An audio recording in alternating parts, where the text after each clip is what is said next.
reconnection with the depth of our being, that very essence of our soul.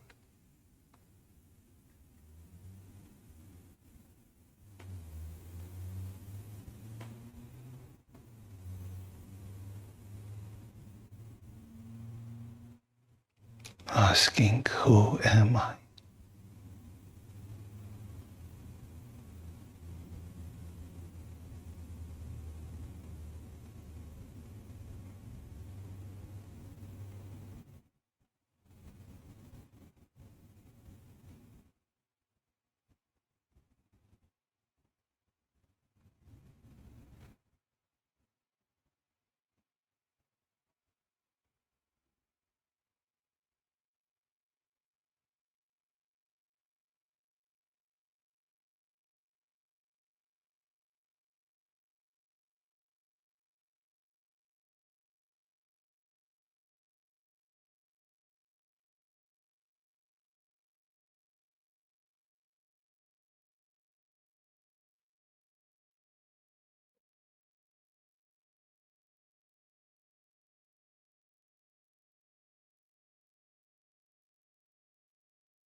Keeping the awareness of the heart. We gently open the eyes.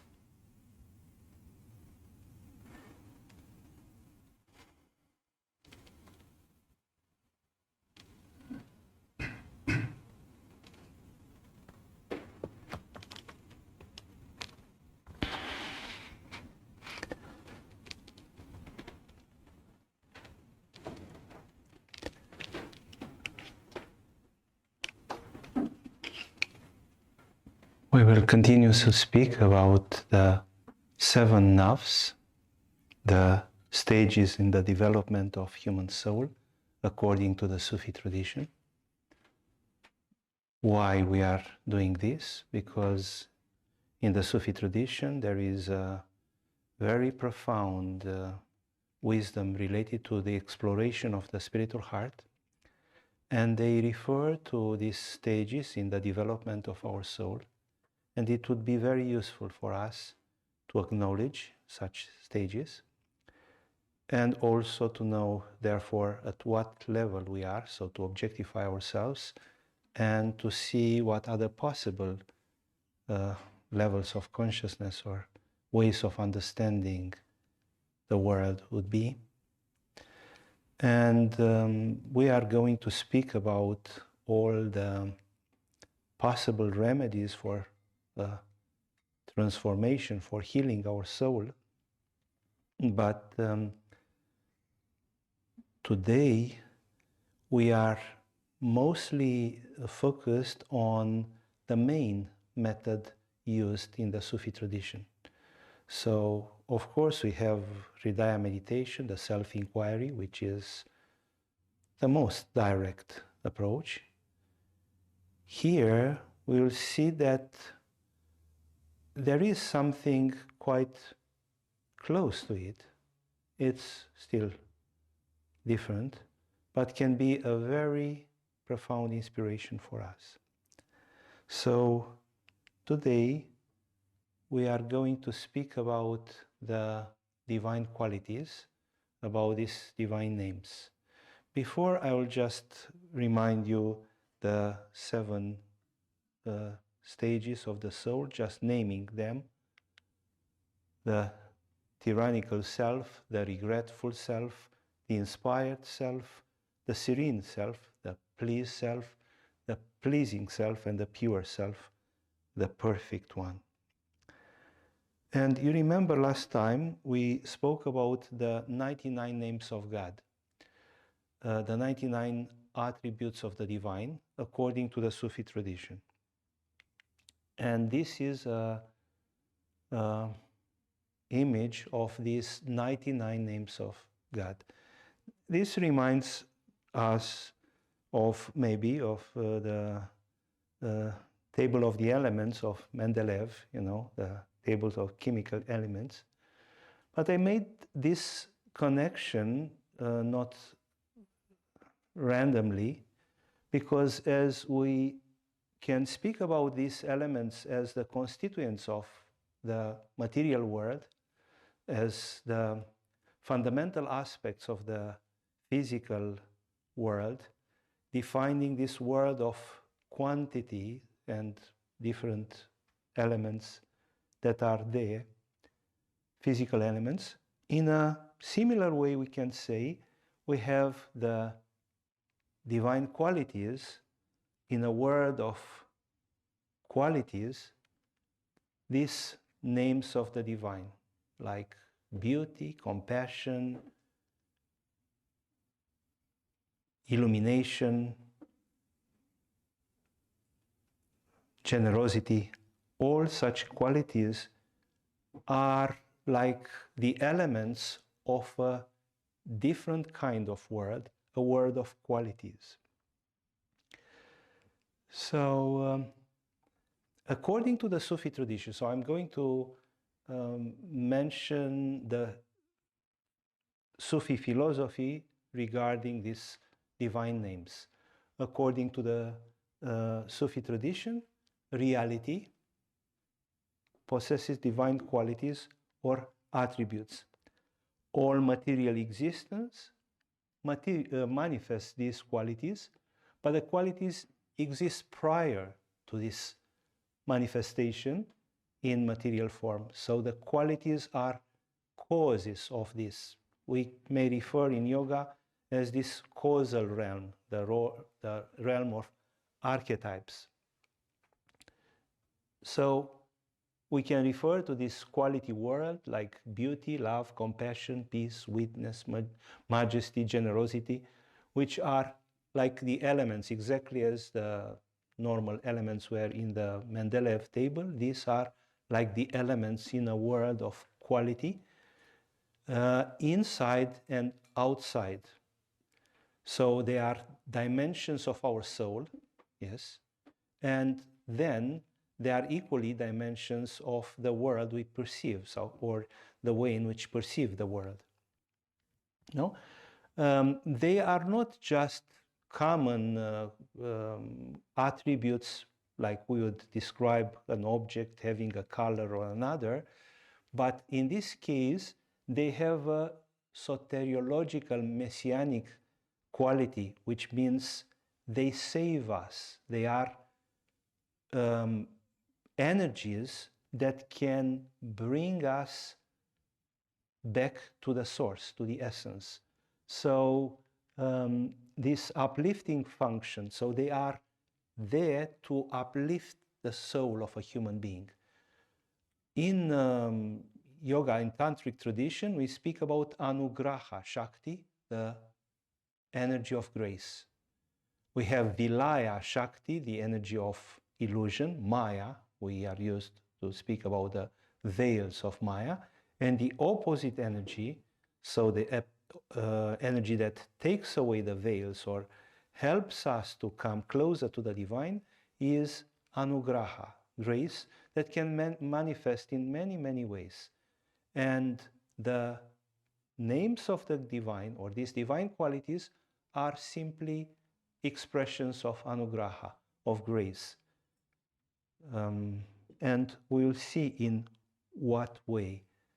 Maybe you heard about this beautiful poem of Rumi, that which God says to the rose and cause it to laugh in full-blown beauty, he said to my heart, and made it 100 times more beautiful. It's not just a beautiful metaphor here. Rumi refers to this divine quality, this name of the divine, and the fact that this exists in the world. You see it in the rose, as you see it in so many other places, and you see it in your soul. So it's like a mirroring, it's like an echoing in your heart and in the world. The beauty in the Sufi tradition has a name of the divine, so it's a name of God, Al-Jamal, which means the beautiful or the beauty. And we can refer here as beauty itself. God is beautiful, so as a quality of this ultimate essence, yes, the essence is beautiful and loves beauty, we can say.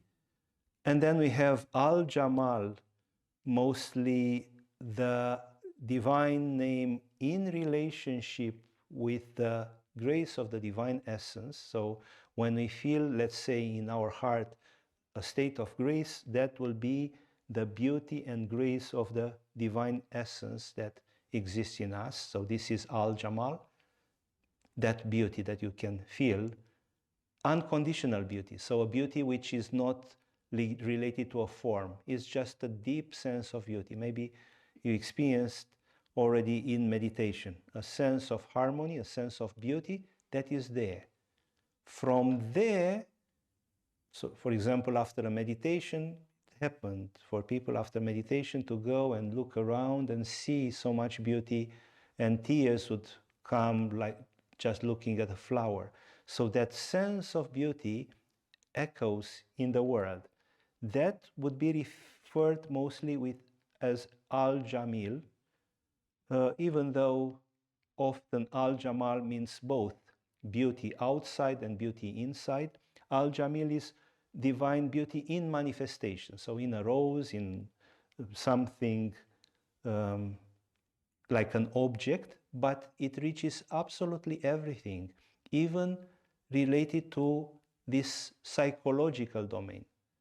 Even if we speak about our soul, it's still Al-Jamil because it's a quality, a manifestation, while what I said, that beauty which is unconditional as a radiance of the essence, is something much profound. Anyhow, this sense of beauty will create a sense of connection with nature. Of course, beauty connects. Beauty brings a sense of oneness. So beauty, as all these divine qualities, are meant to create the sense of oneness, to open us to the consciousness of oneness.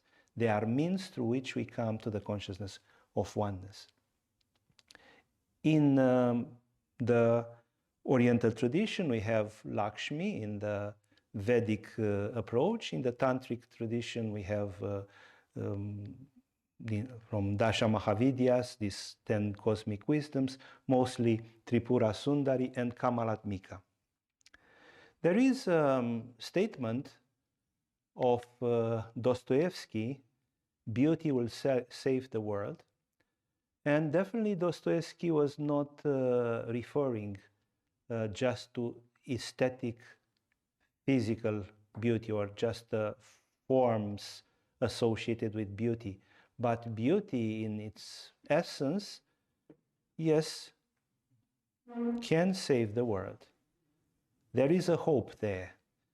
Why this statement is not just a naive statement, we will see a little bit later. We'll come to this idea of beauty as a divine name a little bit later. But till then, we can continue to explore these qualities, so trying to understand what these qualities of the world, as beauty was an example. René Guénon, a great esoterist, said that quality is the content of essence. And he remarked, it is possible to speak about Saguna Brahman, so God with form. And this God with form, as we translate it, Saguna Brahman, it's like Nirguna Brahman, God the Absolute, that transcends any expression. And then we can speak about God with form. God as beauty, God as love, are expressions of the divine. These are Saguna Brahman, but they are qualities. And still, there cannot be, it's not possible to speak about Brahman quantified. So we live in a world which is mostly ruled by quantity. Maya comes from the word Maya comes from the root ma, to measure.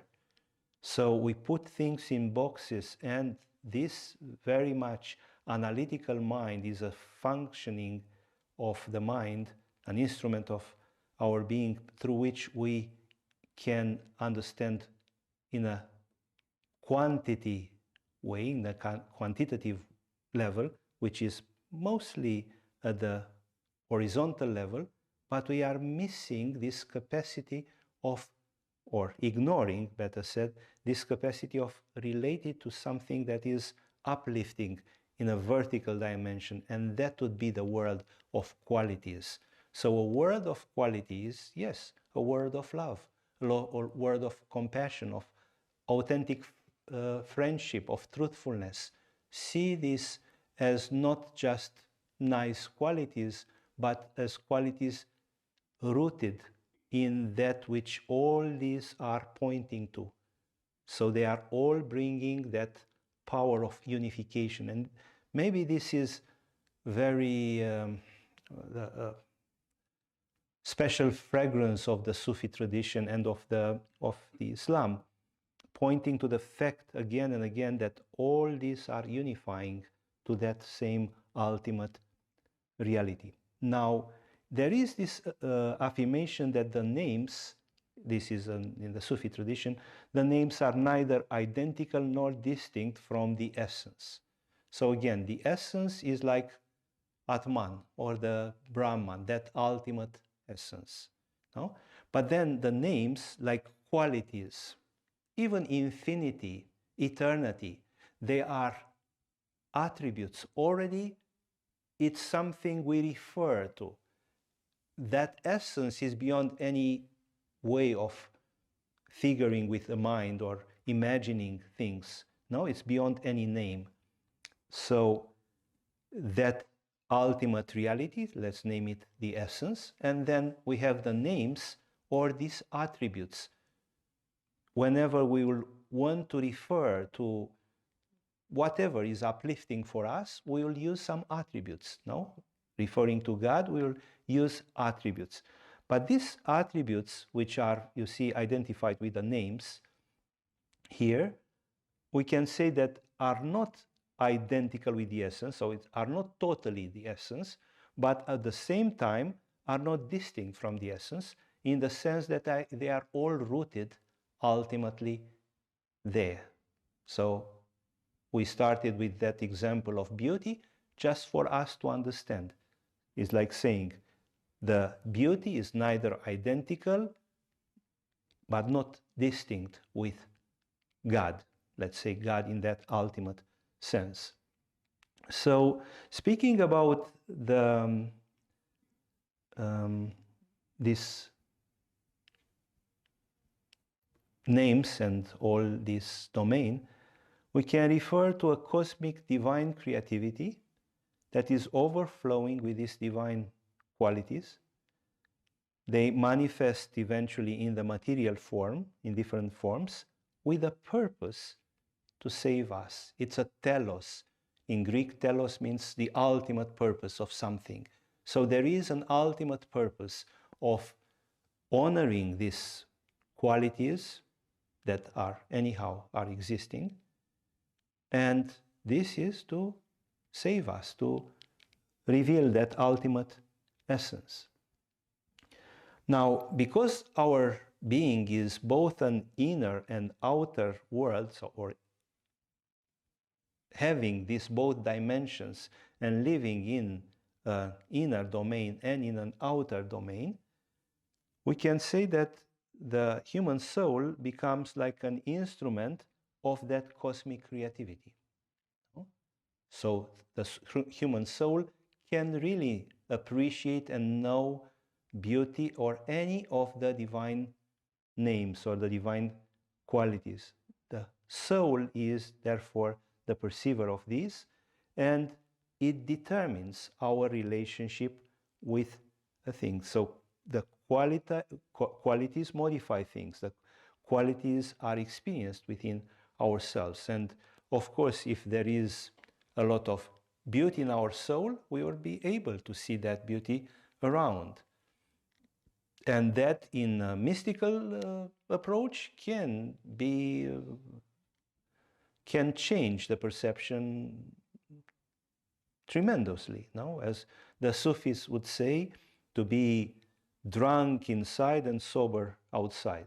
So you may see the world in a normal way, but then there is this drunkenness of love or of joy, the joy and the beauty, overwhelming beauty inside, and of course seeing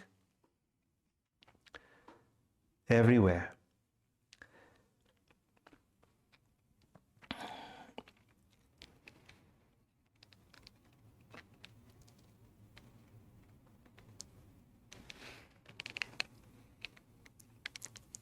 Therefore, we can say that the human heart is a kind of mirror in which the divine qualities and meanings may appear. May appear because, yes, if our heart is closed, we may not be able to perceive beauty or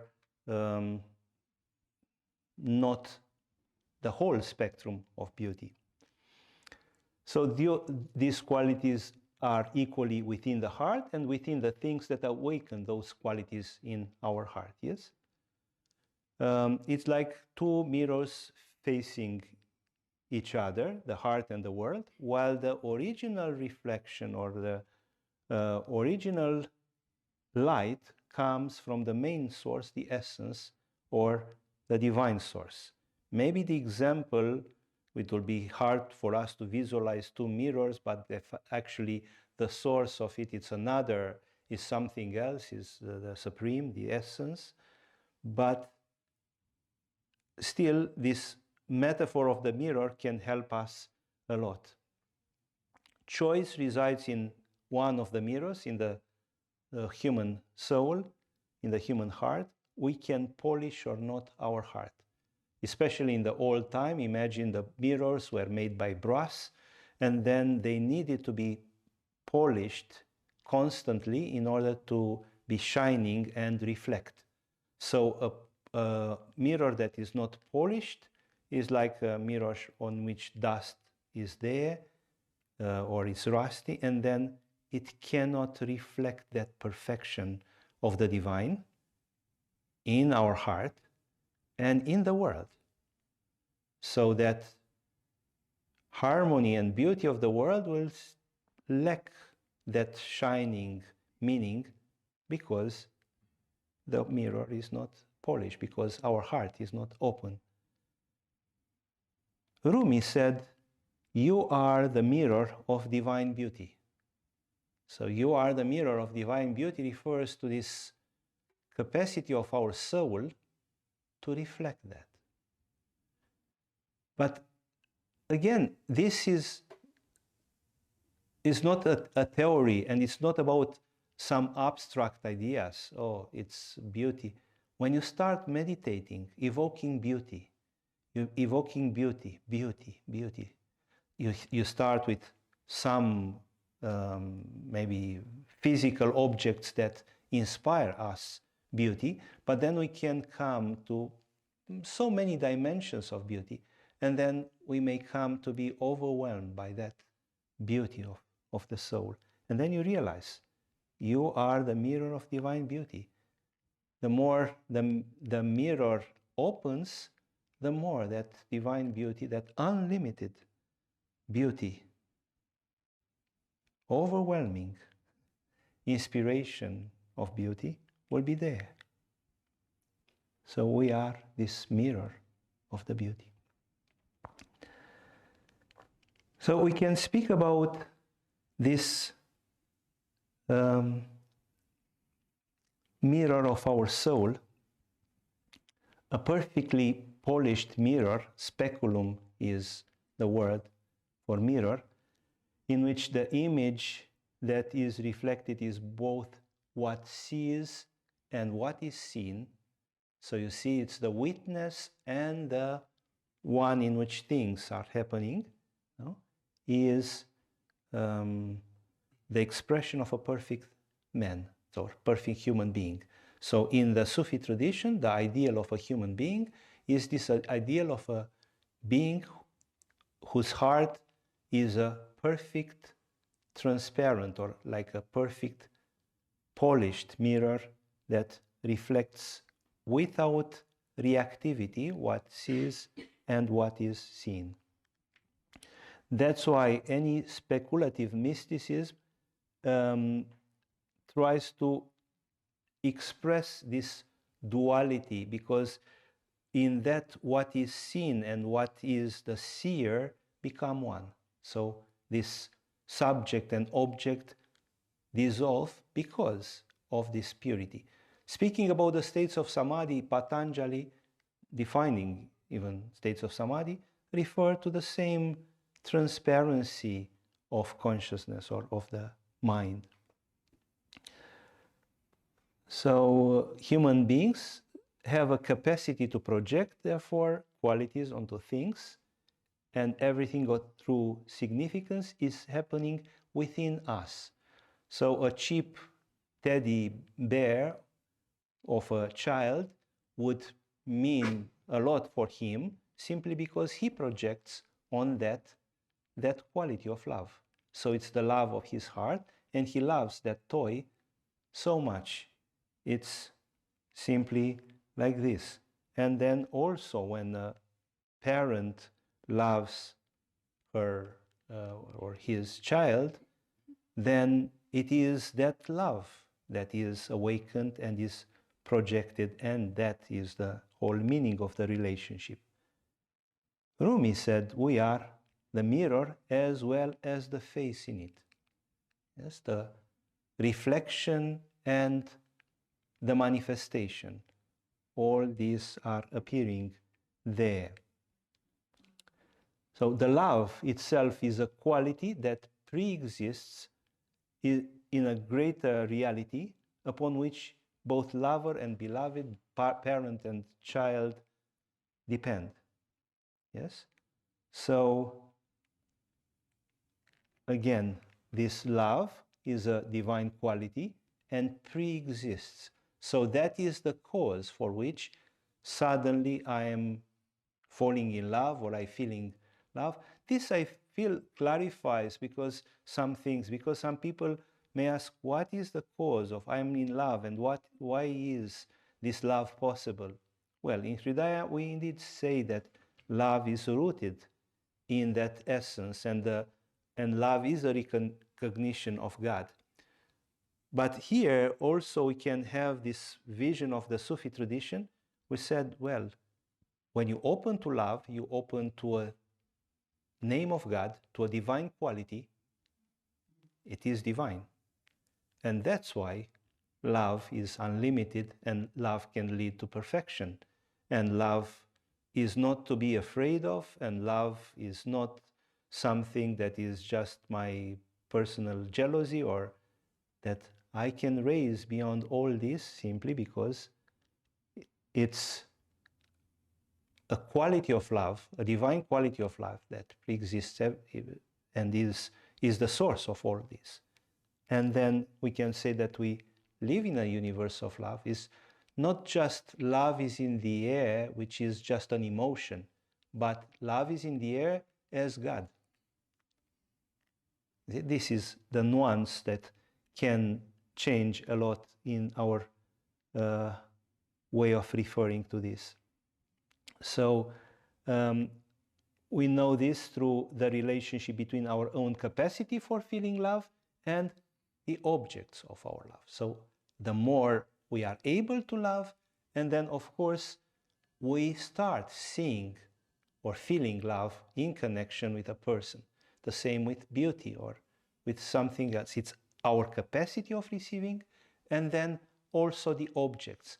So here it's not said that all the objects or the external, this so-called external world, is just a projection and an illusion. No, you see love, or you see or feel love in connection with a man or with a woman. It's indeed intrinsic in that and in your heart. So it's not that, oh, it's just in my heart and the word or the objects doesn't exist or they are just an illusion. No, it's that there are these qualities that pre-exist in all these aspects. So in conclusion, regarding these qualities, we live in a universe that is not only material, but is at the same time a qualitative universe.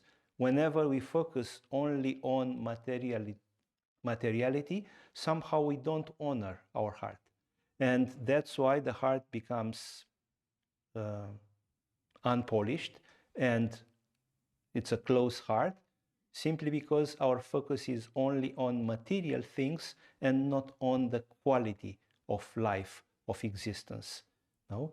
Even the word quality now, it's sometimes confused. So quality of life, I'm not speaking about a bourgeois life as being a quality life. No, I'm speaking about quality life in which those authentic values of generosity, compassion, friendship, beauty are manifesting. No? And also the heart is the organ of perception of this qualitative universe. Every quality that the human being recognizes in the world of outer appearances is derived, first of all, from this inner knowing of the heart. So they are the fact that we can recognize somewhere. This means that they exist in our heart. So it's nothing that is not there in our heart. That's why we can say that the heart contains a complete sampling of the universe of qualities, a complete sample of the names of God, a complete sampling of God. So it's not that somebody may say, oh, I cannot feel beauty because I don't have beauty in my soul. It's impossible. So it's per se, any human being has this gift to reflect and because of course, of the essence, we are able to recognize and to open ourselves to all these divine qualities, of which our heart is available and able. We may say, I cannot feel love, or I cannot feel this or that is not inspiring for me the sense of eternity, or I'm afraid of majesty, or yes, that is still a filter or a limitation of our human being. But the more the heart will be open to these divine qualities, the more available will be for receiving this, because our heart has essentially all of them. So going further, we can say again, divine qualities are primordial.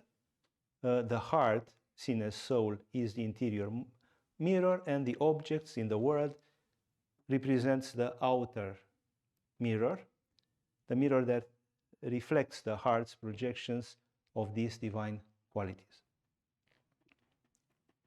And again, that now it makes more sense what Rumi said, we are the mirror as well as the face in it. Yes. We can still make some parallels between these qualities and the universals in Plato's philosophy. But still there is an essential difference. Plato used to speak about forms or universals in a kind of similar way, referring to this causal realm. Why he named them forms? Forms doesn't refer to just materiality. Form according to Plato, for example, a triangle, no, it's just a form that is repeated in all the triangles and in all the objects that will have this form of the triangle. So that's why such a form for Plato would be an archetype. And we have this domain of archetype or of the universals, which again, as Plato also said, that they pre-exist this world. But forms such as beauty and are more real. He said that any objects that are just mirroring them, echoing them. So that universal is the reality. The example of him with a cave, with the prisoners in the cave who are just seeing shadows on the wall, is very much in relationship with this causal realm. So in the cave, imagine people who were prisoned from the beginning of their life and chained, and so they cannot see anything else but just some shadows on the wall, because behind them there is a fire, and then there are also some people or different things are happening behind, and they would see in front only the shadows. We, with our thoughts and with our emotions and with all the way in which we are living, actually live in such a world of shadows, ignoring that world of causal realm. This is very useful when, for example, in meditation, you realize I'm just lost in some things, like the projections there, the intention of mine.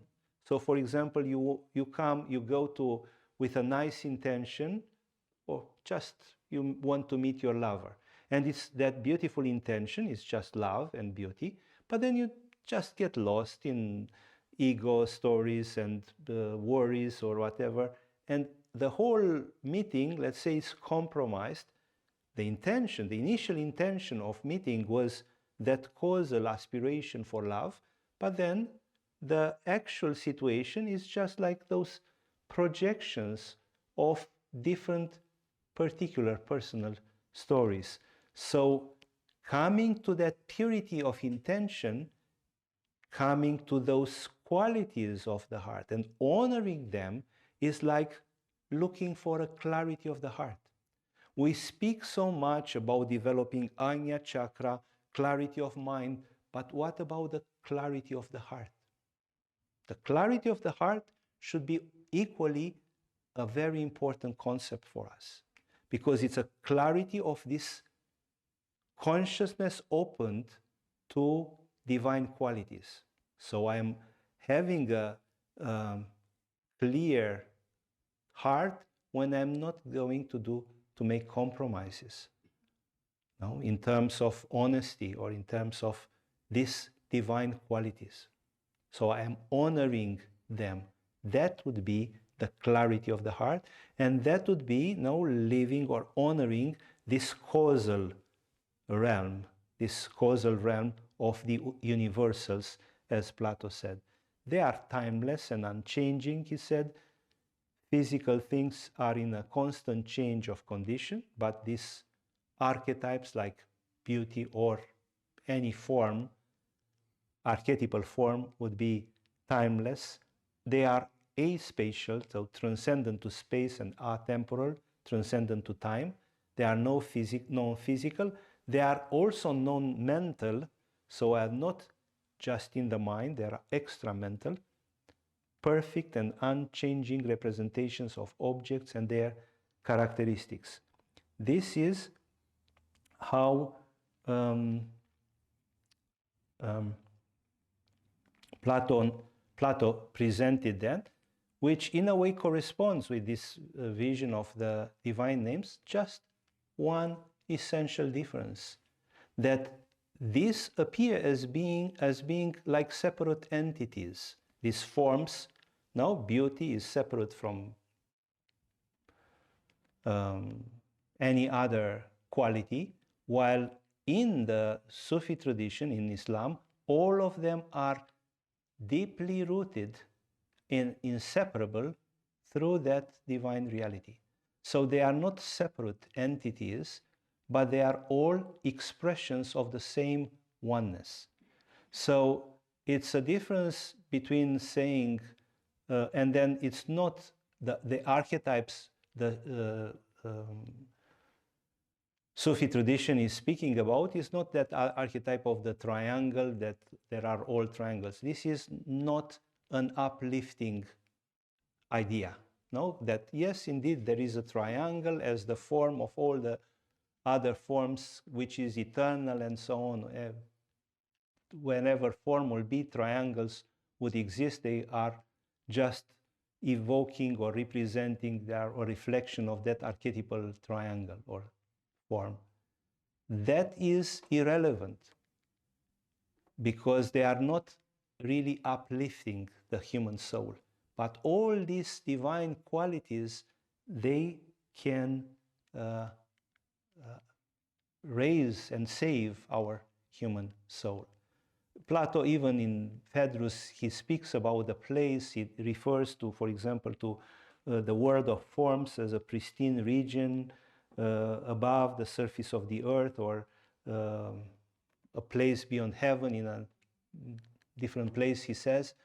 But this world of qualities is rooted in this ineffable, in the ultimate reality, according to the Oriental tradition, or to the Sufi tradition as well. And therefore, we speak about these universals not because Plato says so and we should embrace such or contemplate upon such a philosophy, but because we start to feel them, we experience them. And then it becomes so obvious. You go and you see that constant dimension of the universe, which is love or beauty or generosity and so on. So such a universe of divine consciousness. Now, even if we look at the statements of some scientists in our times, we understand that this makes sense. It may not be very reasonable or relative assumption if we will say everything comes from this physical materiality and then consciousness is just a product of the brain. But if consciousness is prior and is the essence, then from that essence, these divine qualities would be the first manifestation. As Schrödinger suggested, a Nobel Prize laureate in physics, consciousness cannot be accounted for in physical terms, for consciousness is absolutely fundamental. It cannot be accounted for in terms of anything else. And he continued, and he said, I am very astonished that the scientific picture of the real world around me is very deficient. It gives a lot of factual information, puts all our experience in a magnificently consistent order, so the quantity very well done, the taxonomy and so on, but it is ghastly silent, deadly silent about all that is really near to our heart, that really matters to us. It knows nothing of beautiful and ugly, good or bad, God and eternity. Science sometimes pretends to answer questions in these domains, but the answers are very often so silly that we are not inclined to take them seriously. So you see that even from the scientific point of view, some scientists, as Max Planck, Schrödinger, great physicists, Einstein, So consciousness primordial, so this essence, or we may name it God, a conscious reality, and then the first manifestation will be these divine qualities, beauty, love, as like vectors of this creation, forces of this creation. What would be for us from a personal point? I mean, what would be the difference between a personal approach and this approach of the divine names? Well, here the transformation rely exclusively on direct powers, the radiant characteristics of the spiritual heart. So they are the most pure expressions of spanda, the sacred tremor of the heart, of, or as Hima, the Sufi tradition has a very close equivalent to spanda, this pure intention, radiant pure intention. And then they all are powers of this. So they rely on God and His names, on these attributes, all the transformation, spiritual transformation, I mean. Practically, the difference would be that between this personal approach of just doing with my power and then cultivating the divine attributes, the names, is like between feeling peace in your soul. You may say, oh, I feel peace, or let's evoke peace in my soul, and then going deep in meditation and feel peace as a quality of that kingdom of God, the heart as the kingdom of God. The kingdom of God is in your heart. So it's not just that I feel a little bit of peace, I should calm down or let it go, my worries. It's, no, I go deeper to feel that peace that is an attribute of the divine, a salam, attribute of the divine which goes limitless. So it's that absolute peace as the peace of the kingdom of God. So then, of course, that has a different impact in my meditation and in all that we are doing. So relying on that is not just an emotion.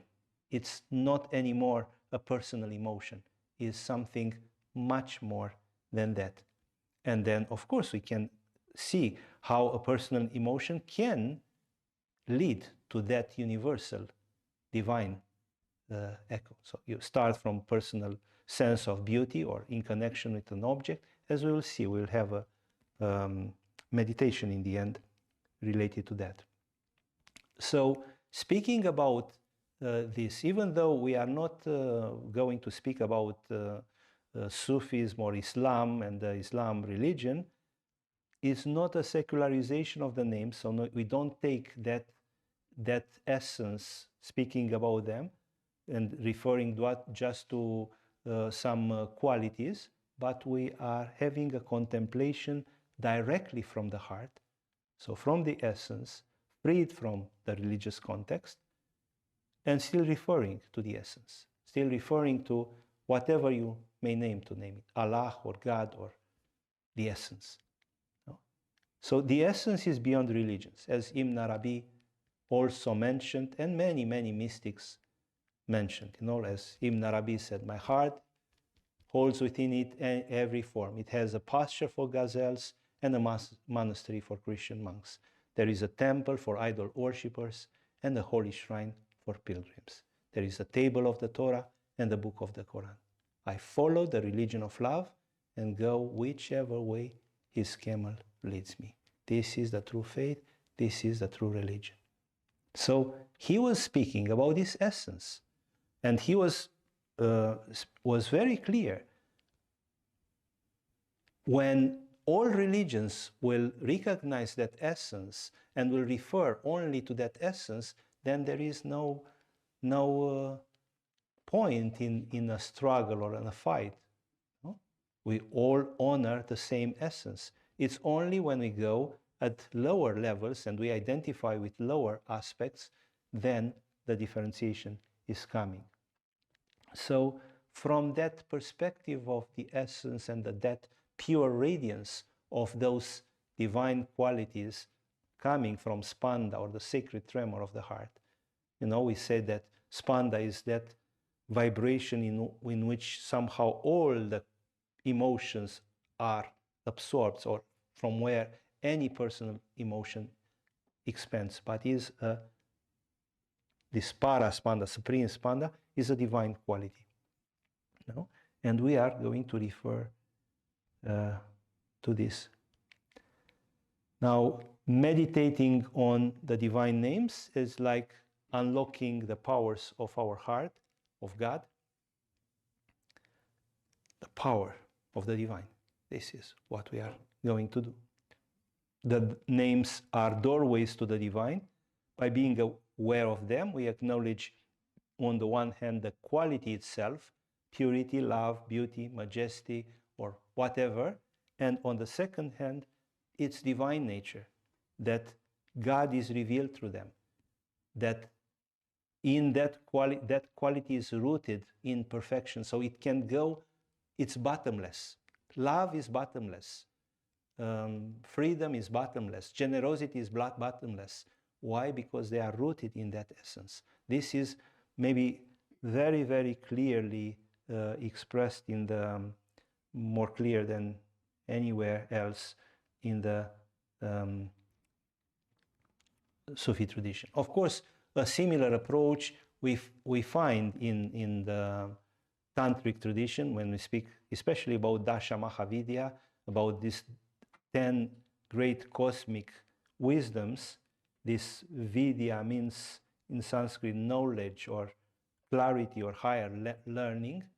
And then this Dasha Mahavidya, it's exactly about these 10 cosmic wisdoms, which are also seen as rays of the divine. And also in early Jewish mysticism, the main practice was repeating the names of God, because they were seen as gates to heaven.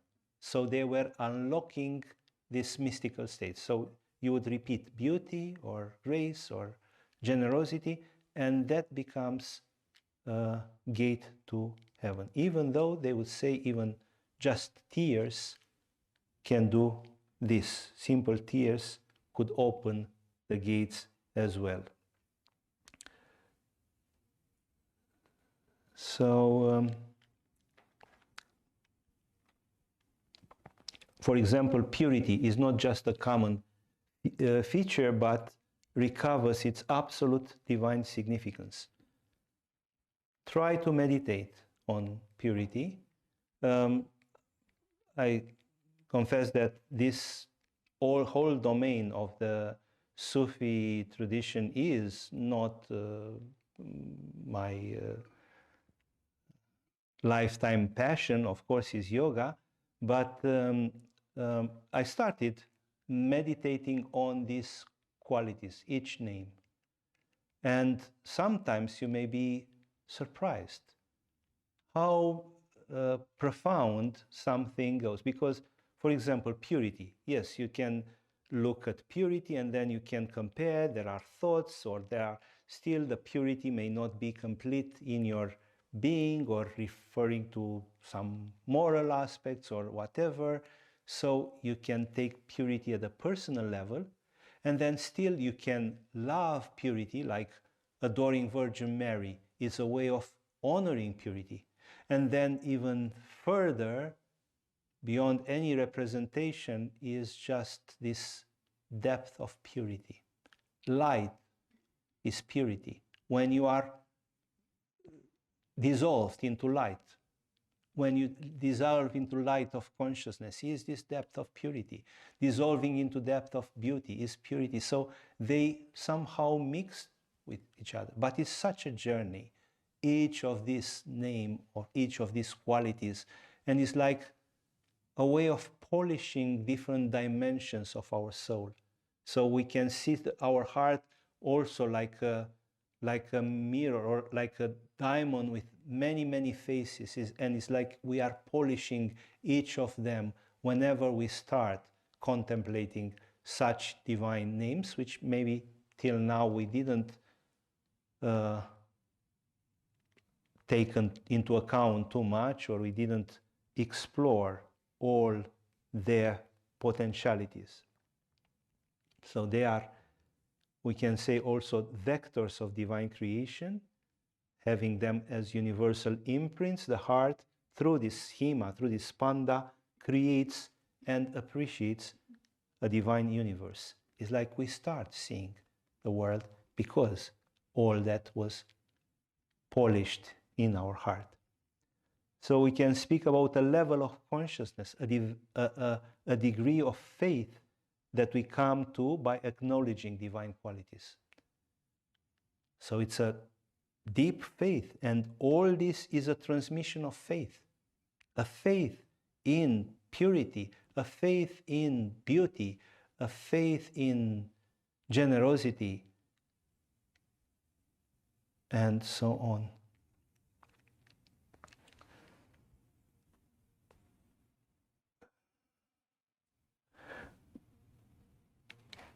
How we can meditate? We simply meditate, and then they become alive, more and more alive qualities. So we repeat that till it becomes more and more alive in our being. For example, An-Nur is the name of God, which means the illuminator or the light. Is simply evocation of the light, but it's not just light, but light as God. Light as God, in all this light as the beloved. So it's in not just a dry idea of, let's say, consciousness in that more mental approaching. Light in all possible ways in which the light will vibrate in our heart. So it's not an appreciation with the intellect, but is an appreciation of the heart, of all this. That's why it's like a new domain, all this exploration of the divine qualities, or this world of qualities, more and more allowing the heart. So the illuminator, the light. And then we can say that these are like functions of creation and of our soul. So they are divine functions.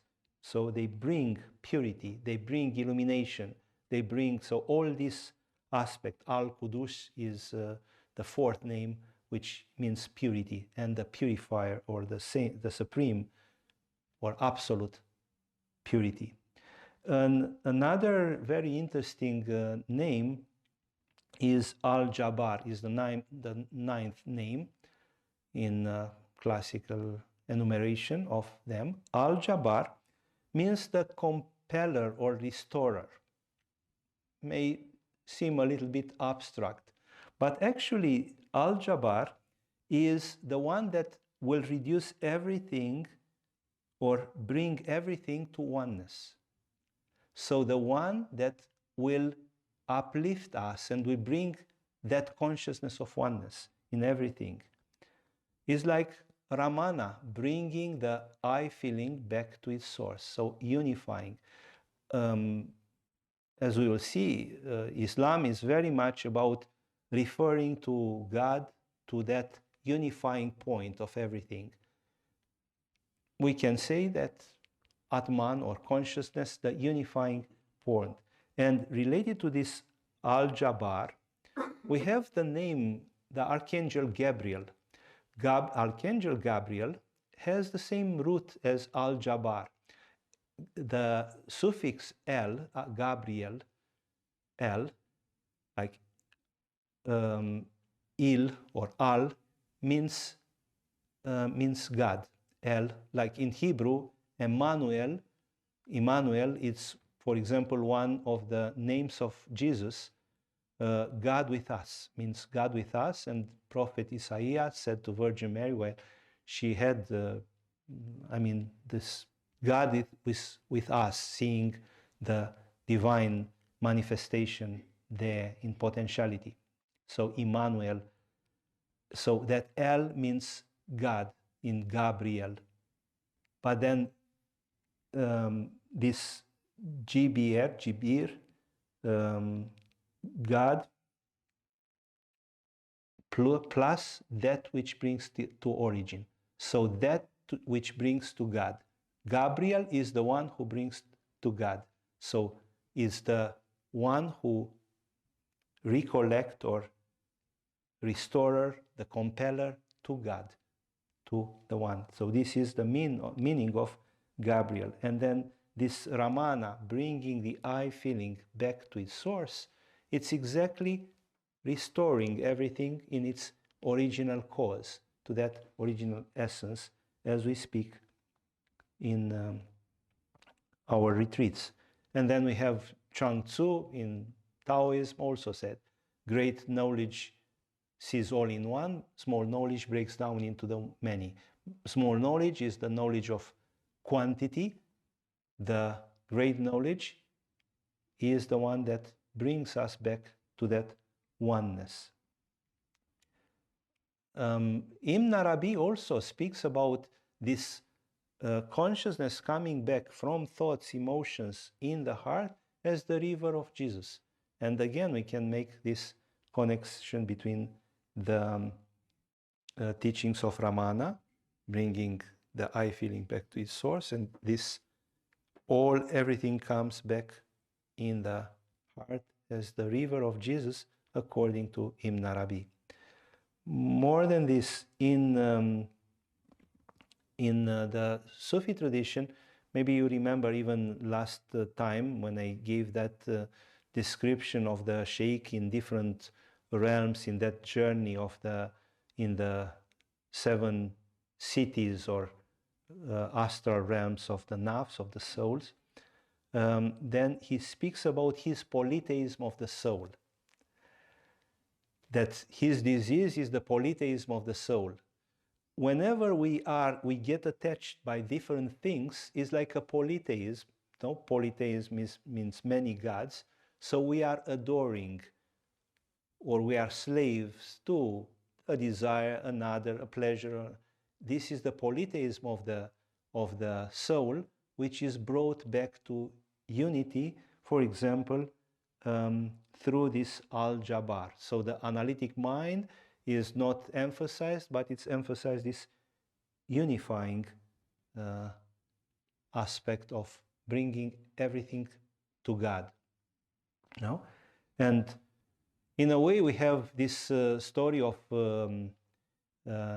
the works of Hercules. The second work of Hercules is the one in which Hercules goes to kill Hydra, that kind of monster. And that monster, if he had 9 heads, and if you cut one head, 2 others would appear. And this is the symbol of the ego. No, you cut, and then other desires are coming, and other problems are there, and then in the end, piercing the heart or destroying that ego, just addressing that core of everything. Al-Mujib is the responsive one, the one who answers our prayers. But of course, this is not like in a mechanical way. The one who answers is based on a very profound transformation in our heart, when there is surrender, when there is trust, when there is this openness to grace. So all this, then yes, the answer is there. The one who responds is there. So I'm opening to that, but in the most uplifting and beautiful. So of course it answers the requests of a longing soul. And this is how we should see this Al-Mujib. Now, the vision of Ibn Arabi, he said, the human heart is by nature synthetic and dynamic rather than discursive, referring to the soul. Therefore, there is a problem with offering a static list of traits to identify it. So he basically said there are infinite divine names. We refer to this 99 as a pointer to perfection and with the 100 the essence, but actually there are infinite such divine qualities. No, there are. So there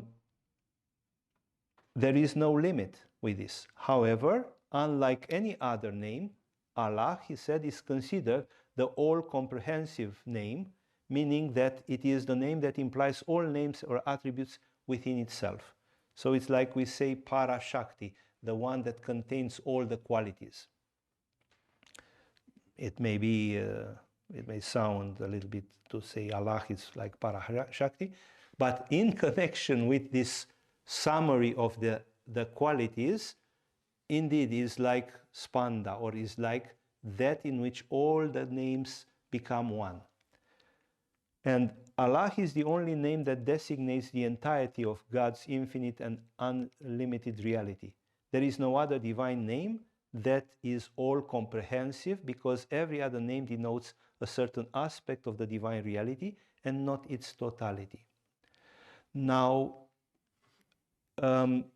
we should not take this as an absolute statement that the word in itself, Allah, is that.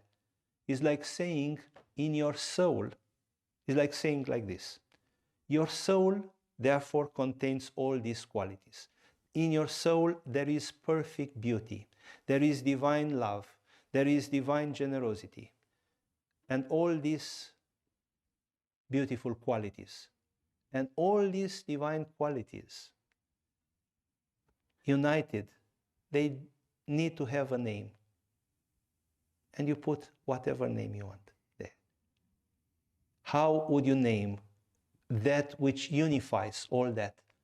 To understand, to feel that they are unified. So it's not separate. None of these divine qualities are one versus another. All are rooted in that very depth of your heart, in that very essence which is speechless, which is nameless. And still you want to name it as the summum of all. And then you may name it Allah. The same thing is we can find in the Christian tradition, in that apophatic tradition. So it's that tradition in Christianity in which they would not go into qualities too much, but into that nothingness. God is beyond any attribute. And we have a very renowned text, the Cloud of Unknowing in Christianity, which gives us an example how to pray for goodness through the essence. So you evoke goodness. Goodness, again, it's a divine quality. No, you evoke goodness. Actually, even in Islam, it's Al-Bar, the source of goodness, the 79 name of God. So you evoke goodness. No, it's goodness. But in the Christian tradition, at least this advice of the unknown author of the text, the Cloud of Unknowing. Why the Cloud of Unknowing? Because he compares God, with a cloud of unknowing, and you go with a spear, with an arrow of love behind this cloud. So you penetrate this, you don't know what is there, but with love you penetrate this cloud of unknowing. Now, this unknown in Christianity has the name God. And how you pray for goodness? He said, when we intend to pray for goodness, let all our thought and desire be contained in the one small word, God. Nothing else and no other words are needed, for God is the epitome of all goodness. Immerse yourself in the spiritual reality it speaks of, yet without precise ideas of good works, whether small or great, spiritual or material. So don't go into reasons about goodness or things like this. Do not consider any particular virtue which God may teach you through grace, whether it is humility, charity, patience, abstinence, hope, faith, moderation, chastity, or evangelical poverty. Evangelical poverty means detachment, basically. So don't consider such virtues, which are also, we can say, qualities of our heart, yes, for to a contemplative, they are in a sense all the same. In a sense, they are all the same, he said. No? Let this little word represent to you God in all his fullness and nothing less than the fullness of God. So basically, he said, you can meditate on all this or you can cultivate all this, but God is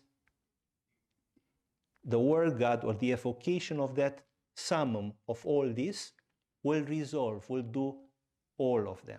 Does this make sense? Yes? Yes? Good. Thank you. Now, why I said how to pray for goodness through the essence, because it's not praying for goodness just through goodness, but through God seen as the essence of all such divine qualities. Yes?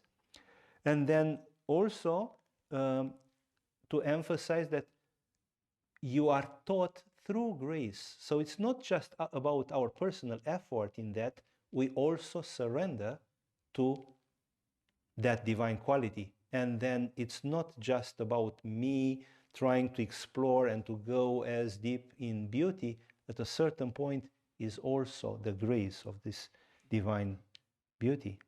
And then we can see in a parallel what in the Sufi tradition Ibn Arabi said in the Meccan openings, one of the main texts of Ibn Arabi. He said, human beings have the potential to know all names, but not the essence named by the names. So that which is beyond attributes, you cannot know through just attributes. You can know, but in that direct jnana, beyond thoughts, words, anything like this. No? So he said, you can know the names, but not the essence. About the essence, about that one can only know that it is, so we know what he wants to say. Is this I am? Is just being, no? So about the essence, we know that it is the fact of its existence, not what it is, no? So meaning that the supreme subject doesn't have qualities. You become one. It's not that I experience and how it was, it was uplifting and it was like this. You are. You are. It's not about that duality anymore. No? To the extent that the names correspond to the essence, their meaning remain unknown. What does it mean? It means that when you go in beauty and you touch God through beauty, then that is not beauty anymore. It's unknown. It's just dissolution. It's just the epitome. It's just that supreme, as in the cloud of unknowing, he would say about all those virtues that are all rooted in that God. So they are simply pointers of transcendence or incomparability. So we may die in beauty, we may die in truth, dying. That means there is nothing else, dying as an ego, as a personality. To the extent they denote an added quality, so now at the level of a lower level of the, not of the essence, of that transcendental essence, but on the level of manifestation, such as mercy, knowledge, life, or forgiveness, they indicate God's immanence or similarity. There, indeed, we can access and we can refer to. Now, speaking about the names of God, in a book, The Physicians of the Heart, Wal Ali Meir has beautiful remarks. He says, because all the divine qualities emerged out of the infinite heart of Allah as an act of love, it would not be no exaggeration to say that the entire collection of divine names are members of the love family. So they are all emanations of love.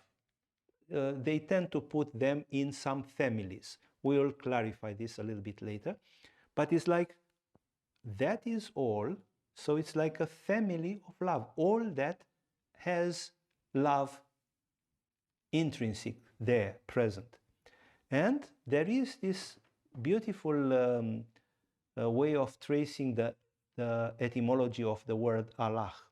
He said the word Allah is based on the verb waliha, meaning to love passionately, to love madly.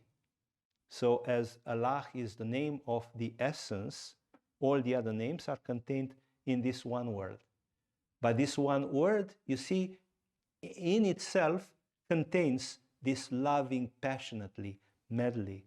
So there are many hadiths, so many sayings, sacred sayings attributed to Muhammad, where we are told to repeat Allah, or in Christianity to repeat God, until people will say we are majnoon. That means we are mad or possessed with love. Because the root meaning of the name Allah is passionate love, it is centrally important to recognize that all the divine names are aspects of this love. So here we say, yes, all these names, generosity, friendship, they are all rooted in the name Allah, which means ultimately passionate love. So we tend to explain, to be a little bit politically correct, to not disturb people who don't like the word God. Then we say consciousness, the supreme consciousness, divine consciousness. Yes, they are totally correct, but somehow that nuance is missing, no? The beloved, or madly in love, madly in love. That is, yes, divine consciousness, but we should add madly in love with that.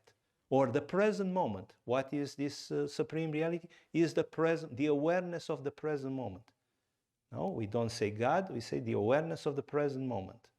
Yes, it's this present, but it's madly in love with that. That present moment is love, is in its very essence, that madness of love. And indeed, there is a hadith which says, I am as my servant imagines me to be. So if we imagine God to be the wind, it will be the wind. If God is for us Mother Earth, it will be Mother Earth. If God is for us Jesus, it will be Jesus. If it's Krishna, it will be Krishna. If God for us is nothingness, will be nothingness. If God for us is the essence, will be essence.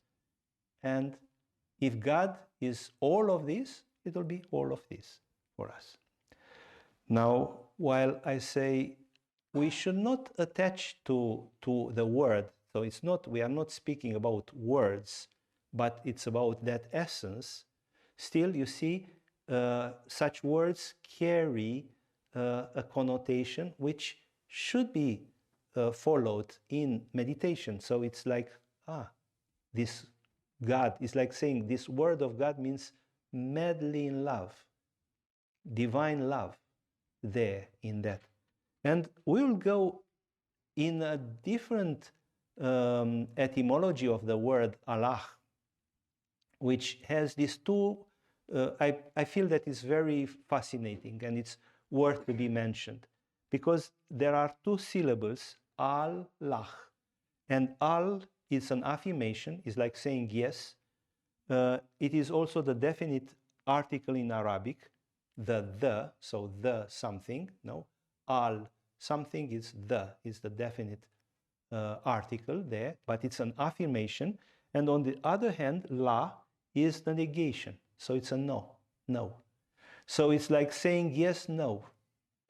So God, the sounds of affirmation and negation together point to something that is beyond reason. So what is God is yes, no, we can say. No? Yes, no. And then the final phoneme, the final sound, this is a breathy sound, the final H of Allah, is the beginning of the sacred syllable Hu. Hu. And Hu transcends both positive and negative, the Al and the La. So the opposites included in the name Allah produce a certain effect on the mind, leading to that still point, which is Hu. It's interesting that in Shaivism and there are many mantras which are related to creation that are end with this H. And we have also this mantra that we say Hamsa, Hamsa. Well, in Vijnana Bhairava Tantra, it's not Hamsa, it's Hamsach. So this H is there. And this H is just that M is the quality to reduce everything to a point. And H is the expansive power, so a cosmic consciousness. Through Ham, you come and become Aham, that atom, and with Sach, you become the whole cosmos. So it's an expansive power.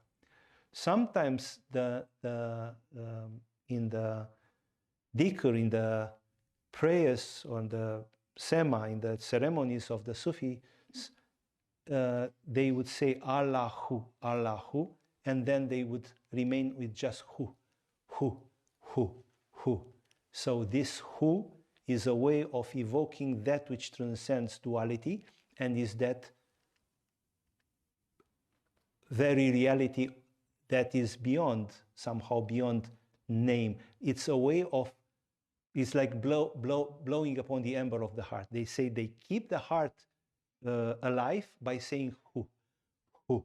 So it's not a rational meaning, but is a devotional meaning, we can say. We come to a devotional meaning with that.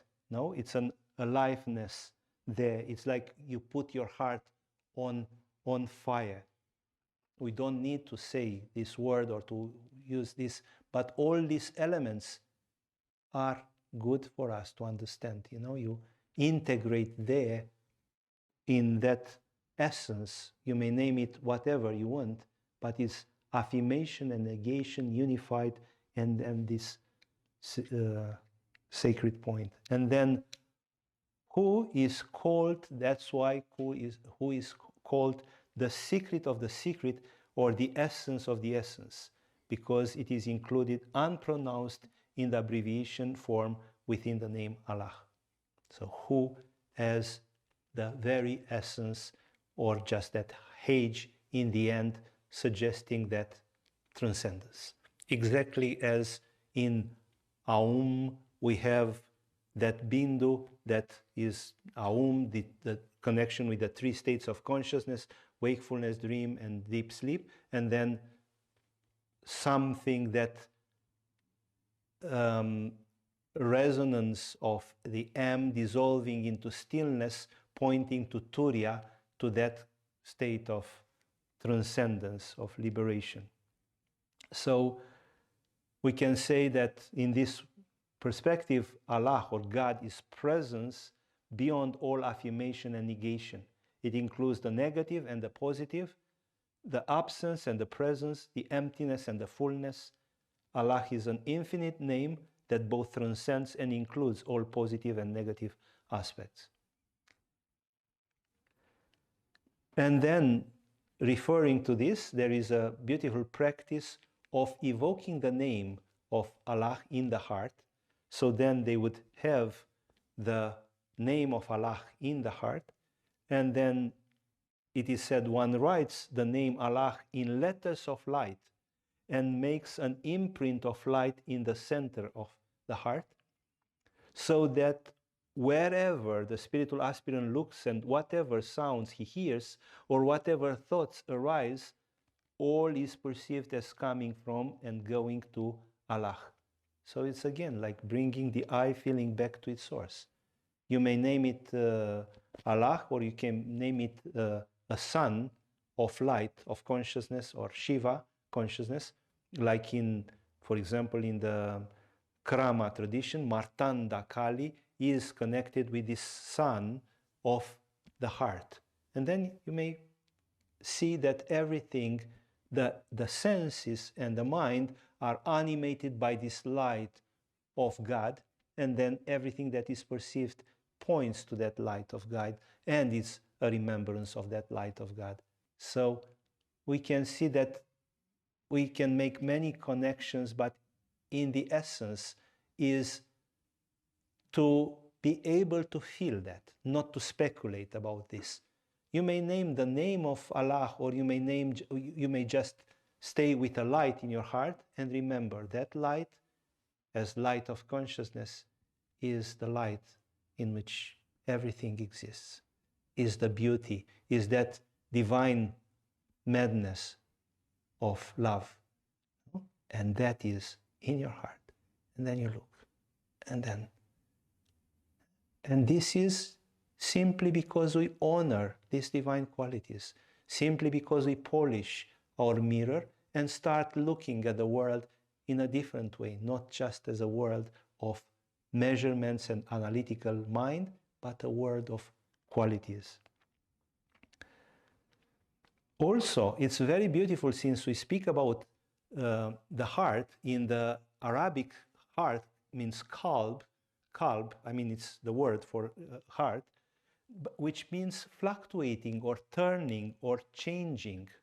No? We can refer to the pulsation, but we have the Sheikh Junaid, a great sage, gives us a very beautiful understanding of what the heart is. And again, this can be applied in our meditation. He said the heart is able to turn. The heart seen as a soul. No? The heart can turn toward the nafs, or towards the lower, towards the ego, we can say, and see a separation. And it can turn towards the ruh, or the spirit, and through that can see union. So my consciousness can see just worries, or I can go deep in meditation and I can see just that oneness in the heart. Both nafs and ruh, seen as dimensions of our being, have the meaning of soul. No? They have this understanding. Soul. Is the soul maybe naf mostly oriented towards the issues or the ego, and ruh is that soul in that aspect of uplifting or going to God.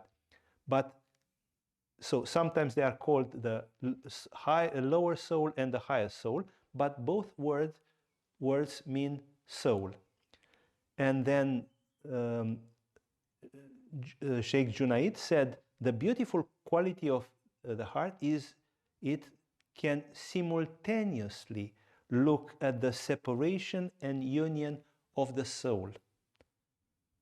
The heart has the capacity to accept simultaneously both our experience of separation from God and our feeling of union with the source. What is this? What is this? Bhakti, but a technical term that we have in yoga and in Buddhism. Sahaja is the union between nirvana, samsara and nirvana. So at the same time, samsara and nirvana together. So it's the duality, the phenomenal world, and the oneness. And they are inseparable. It's not that to embrace only that essence would be still a limitation, will be still not the complete. You accept everything. You accept everything in your heart with any sense of separation. No? It's an integration of everything. And that integration, of course, in that integration, all that used to be just the pain of whatever limiting emotions is not anymore. Because then, when you have that taste of nirvana and you embrace the challenges of life and the difficulties of different situations, yes, they are there, but there is at the same time nirvana, the oneness. So simultaneously. That's why it is this saying that heaven and earth cannot contain me, but I am contained in the heart of my devotee. This is another hadith. And since we heard so often this statement, La ilaha illallah, this prayer of the Sufi tradition, just to see a little bit what this would mean from an esoteric point of view, from the Sufi tradition perspective. So some we may interpret that they would say there is no God except God, which would be just like denying any other religion and is just about our Allah and so on. But if that Allah is that essence that transcends anything, you can say there is no existence except Allah. That means is a statement of the consciousness of oneness. Nothing excludes that most intimate, sacred jewel of the heart. No?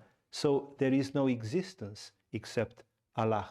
And we'll see how this goes even in a more refined way, because Valiha, the word for Allah, so it's that the root from which Allah comes, combines, as we said, I already mentioned, no? Total love, being passionately beyond all the constraints of the mind.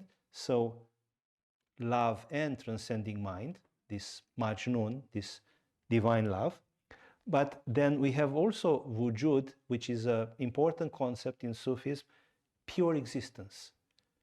And it has a meaning also, a voyage to ecstasy. So wujud means existence and ecstasy. So for them, it's like saying, as we say in yoga, Sat Chit Ananda, pure existence, pure awareness, bliss, and pure bliss, Ananda. So it's like saying Sat, existence, and Ananda in just one word. And this wujud means existence and means also this ecstasy. No? And then La ilaha illallah can be translated understanding Allah as that blissful existence. Nothing exists except Allah, whose existence is pure ecstasy, and there is no ecstasy to be found except the unrestrained ecstasy of total yearning and love. So this is, of course, a more metaphorical interpretation, but is rooted still in the etymology of these words. And then also, Al-Ilah means the immanent God. So that God that manifests in different things. So that is also not denied or rejected in the Oriental, in the Sufi tradition.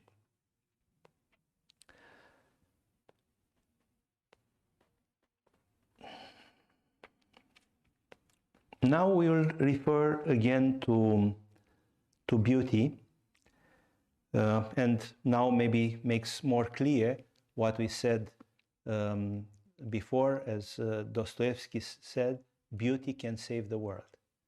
So then this may make sense. Beauty can save the world. And then we have this also a description of the divine in the Hindu tradition, in the Oriental tradition, Satyam Shivam Sundaram, which means truth, goodness, beauty. Maybe you know this, it was an Indian movie, quite renowned, but it's actually about the names of God, Satyam Shivam Sundaram. The truth, no, Sat, the truth, the goodness, Shiva is the benevolent one, and Sundari or Sundaram, beauty. And these are, again, qualities of the divine. We can say names of God. Beauty, if we look now, we can see, for example, in all this, from all this, we can understand how, if all these are pointing to the same reality, indeed, truth, goodness, beauty, and in some places, truth cannot be totally or freely expressed. Dostoevsky had this problem. If the truth sometimes in repressive regimes cannot penetrate, cannot save the world, if goodness would not impress, beauty sometimes has this chance acting at the subconscious, entering in unknown ways in that the heart of any human being may be still touched by beauty. And in that way, we can say, yes, beauty can echo in so many ways, and where the truth or goodness may not penetrate, the beauty can still do in a secret, unknown way, mysterious way, this. So, going further in this supreme, ineffable beauty, Heraki, a great poet and mystic, said, "Since the world cannot contain your beauty, could I know how you are and where you are?" No? So that beauty which is beyond any expressions, ultimately, how can I know you since I cannot see you in any form? Or better said, this beauty is deeper than all of this. But Ibn Arabi said, contemplation of God without formal support is not possible. Since therefore some form of support is necessary, the best and most perfect kind is the contemplation of God in women. Beauty has reached its uttermost limit. Another like thee, Ibn Arabi said, another like you, another like thee is impossible. Referring in this twilight language, so a language that points to physical beauty, to a woman, and to God at the same time. Because indeed, samsara and nirvana are together, because there is ultimately no separation. That's why, yes, many poems are about this beauty of women and love of women. And Ibn Arabi was indeed in love with Nizam, a beautiful, wise woman. But at the same time, all these images are about a perfection. It's not that it's Nizam, but I may have another lover, or if she's busy tonight, I may go to another. Beauty has reached its uttermost limit. Another like thee is impossible. So it's a sense of radical, utmost sense. So it's like a uniqueness in that beauty, which, yeah, some people may explore in a relationship or in different ways, but it has that sense of impossibility, like no Dante would feel for Beatrice or Ibn Arabi for Nizam. So for each of us, the uttermost beauty, unique and unrepeatable, is in eternity nothing but the beauty which is in our whole and real self, in Atman, in Hridaya. There is that eternal beauty, and it's the utmost beauty, and it's just waiting for us to discover. There are many dimensions of beauty, of course. And for example, Jamal al-Din means the beauty of faith. It's a beauty in faith. You see, it's beauty transcends just the aesthetic. It's, for example, this beauty and grace that emerges from the person's faith in God. Or you may name it whatever you want, no? It's just that depth in your heart. And it's a beauty in that, no? In that trust. You are stabilized there. And what is that? Is beauty, no? Is just this Jamal al-Din.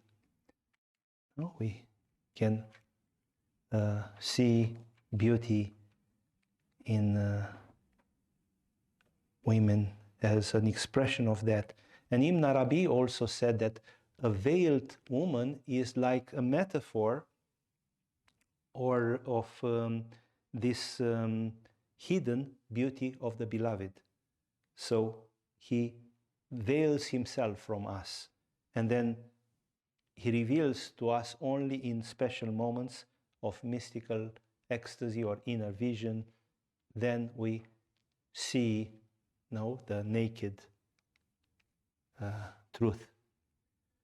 Now, also a very inspiring, uplifting idea is Nisbat, which in the Sufi tradition means spiritual affinity, and is very much related to what we name in Tantra, this interweaving, but again, some nuances which may inspire us very much, because Tantra means interweaving, and Nisbat can point to the same, because Nisbat in Arabic means an affinity or connection between two people. But in the Sufi terminology is the affinity that develops between God and human beings. So it's just that one taste, samarasa. It's just that, you everywhere you have a remembrance of that divine. Now, it is said that a person should develop some qualities, so some divine name. So you meditate on beauty or purity or generosity. So you meditate and develop that virtue to such a degree that it should permeate our being utterly. So we are penetrated and pervaded by that. And it is said that when you come to that, that is the essence of Sufism. So when you become that divine quality, and because that divine quality is rooted in God, you are one with that. So when such a quality becomes an essential part of our being, it is named spiritual affinity, and then it becomes this nisbat. So, as I said, the object of the Sufi quest is the attainment of such a spiritual affinity, of such a blossoming of our being. And there are many such ways or types of affinity, spiritual affinity. Affinity of doing what is beautiful, affinity of beauty, the affinity of purity, affinity of intense love, the affinity of spiritual ecstasy, the affinity of unity, affinity of peace, the affinity of remembrance of God.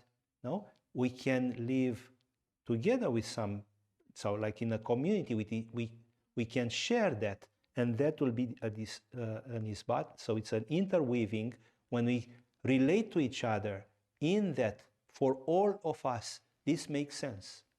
For all of us, that resonates.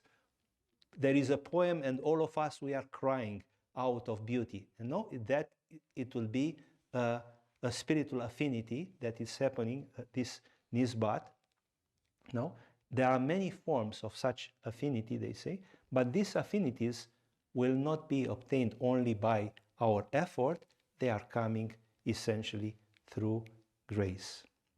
We have also this affirmation: for the union with God lies in the union with the name of God. So of these divine qualities, between the name and the named, there is no difference.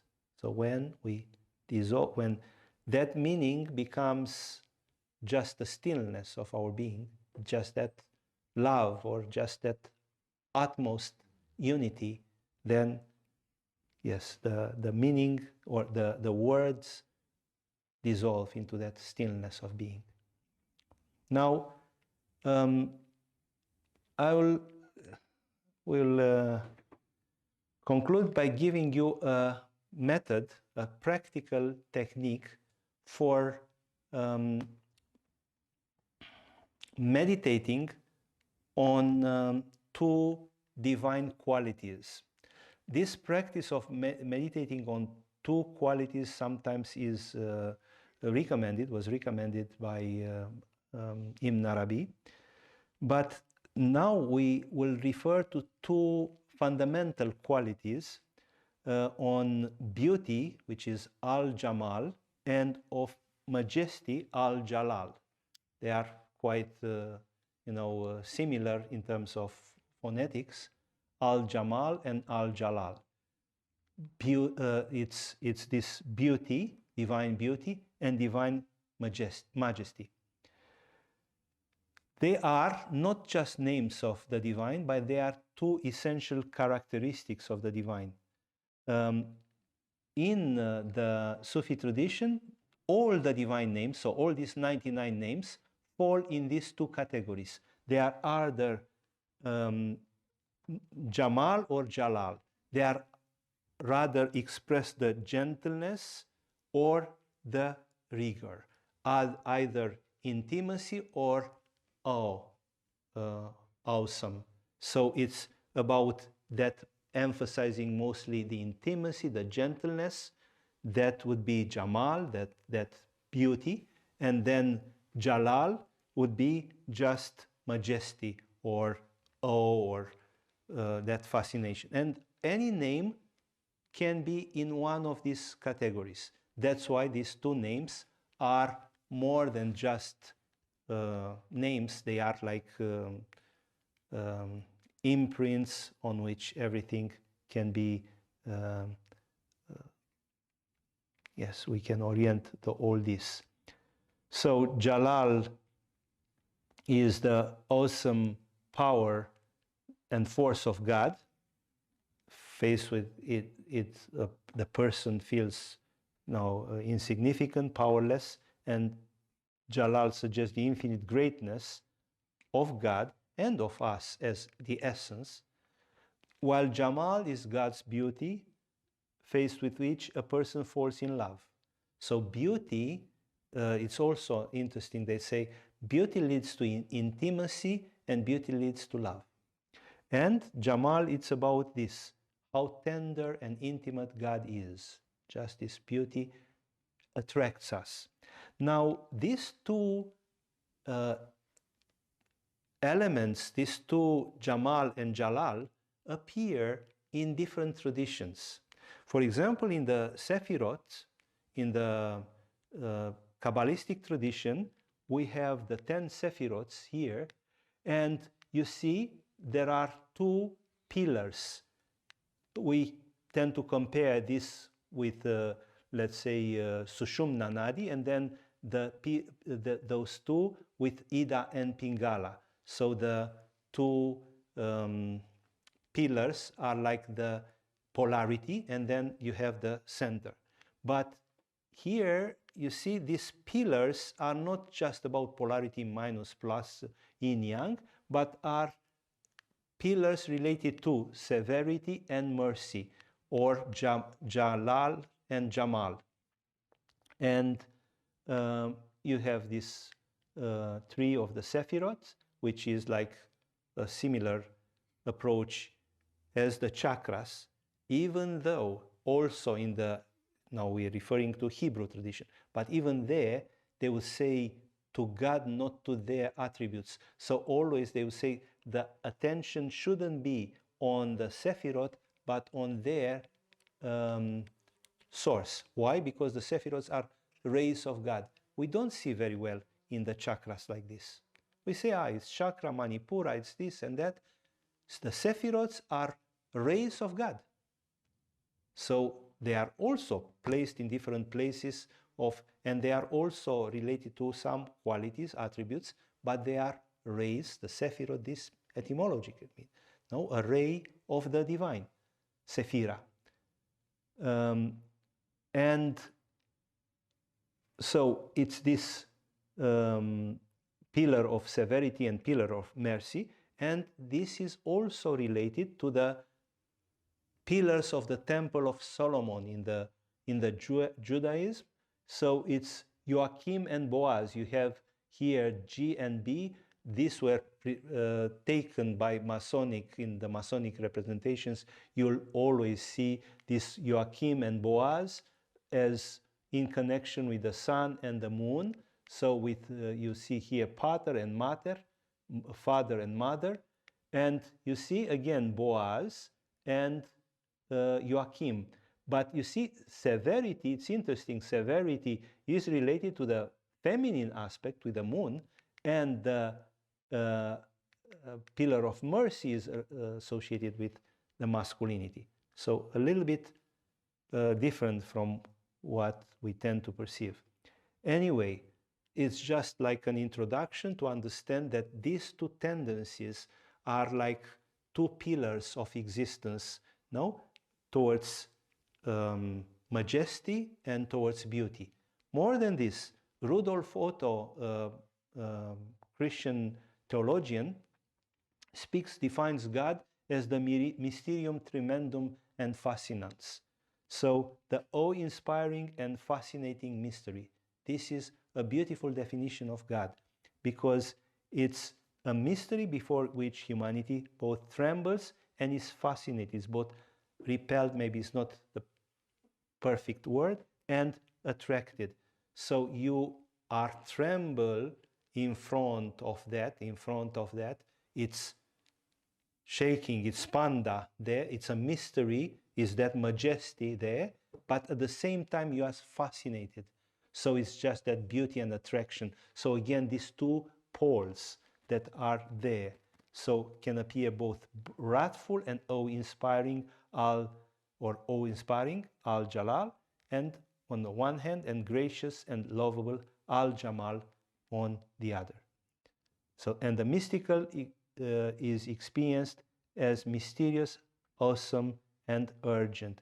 You are afraid, but you are called. It's that majesty. You are afraid in front of that majesty of God, but at the same time, you are fascinated by that. That it's like it is said, love is a sweetness. That Sufi saying, love is a sweetness, but its inner reality is bewilderment. So both, no, it's sweet, but when you go deeply, it's that shaking you completely. And also in the Proverbs, in the book of Proverbs, in the Bible, we have this, the beginning of wisdom is an awe of fear. It used to be translated like this, you may find this, but in that time, they didn't have this word, wonderment. It was not. So that's why fear is sometimes associated with this, I mean, it's translated as this awe or wonderment. And on the other hand, we have Einstein speaking about the religious experience or this openness to God. He said the finest emotion of which we are capable is the mystic emotion. Herein lies the germ of all art and all true science. Anyone to whom this feeling is alien, who is no longer capable of wonderment and lives in a state of fear, is a dead man. So that's why it's so important to cultivate these two qualities. And they can go together. No, they appear to be opposite, but we can integrate them. This is the beauty of this practice, because it's this majesty and the beauty which are and can go together, and we can make them become one. So now, what are the stages of this? First is the contemplation of divine beauty. So the first stage is the contemplation of divine beauty in observing the signs of God in the heavens and in the earth, including the signs of in our own self, in our soul being. So seeing beauty wherever, everywhere in manifestation. Yes? So such signs are present everywhere to the one who has the eyes to see. So we can say it's the immanence of beauty, or beauty seen in this whole world, in the world of our soul, in the world outside. This is the first stage. You can start, appreciating different forms and expressions of beauty. This is also a capacity that can be increased. For example, again, in the Sufi tradition, there is a story about Jesus who was walking with his disciples, and they passed near a corpse of a dog. And the corpse of the dog was in decompositioning, and so it was a very strong odor, smell. So they hold their breath and hold their nose, all the disciples, except Jesus, who just looked and went there and showed them how beautiful the teeth of the dog are. No? So that what was a dog, how beautiful those teeth are. No? So seeing beauty even in such situations, it's again, we can say it's just a story, but it points to exactly this, the capacity of seeing the beauty everywhere. And we have also a story like this in the life of Ramana. People in the ashram were speaking about a great dacoit, a thief who just died, and how, so after he died, they were sharing how many bad things that guy did and so on. To this, Ramana just said, yes, but this man was doing the ritual bath every morning. So he was going and doing the purification baths every morning. So he had something beautiful to say about that person, seeing that. No, it's still an art. Then the second stage is contemplating of the divine, of the beauty of the divine essence. So till now was in different aspects. Now the beauty of the essence of the heart, the beauty of God in that essence, that is al-Jamal, is the face of divine beauty. You are not yet contemplating essence itself, but you are seeing the beauty of the essence. Yes, the essence you cannot know in any ways with mind or any quality, but only through essence. Ibn Arabi said, is the essence that knows the essence, or God knows himself through himself. But you can, still at the personal level, to open to that expression of this. So ecstasy and intoxication are present in these two stages, Jamil and Jamal, beauty in the word and beauty in the essence, so beauty in that very essence of the heart.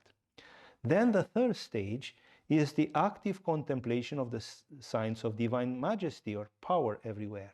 This will be al-Jalil. So the immanence of majesty, to see, to contemplate the starry night sky and how tiny this body and this planet is, and so on. Then the fourth stage is al-Jalal, is the contemplation of majesty of the divine essence. So you see that infinity of the heart, and you are in that wonderment and astonishment of that.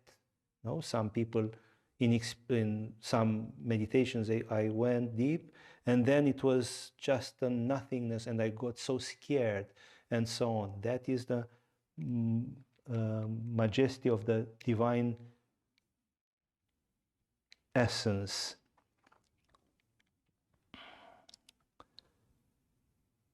Then the fifth is contemplating both Jamali and Jalali, sacred names, at the same time. So now balancing, it's like balancing beauty and majesty of the essence. So you see, in the fifth, we start with the essence. Then in the sixth, we'll go to the manifestation, and then in the seventh actually will integrate everything.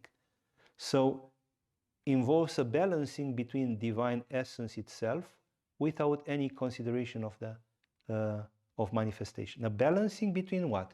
Between beauty and balancing, in the sense that you integrate. It's inseparable. Is the majesty and the beauty at the same time of that divine essence. So in that depth of contemplation. But then the sixth stage is the contemplation of union with or balancing of divine manifestation. Now it's in manifestation. So complete balancing and in contemplation of Jalil el-Jamil, it's the continuous abundance.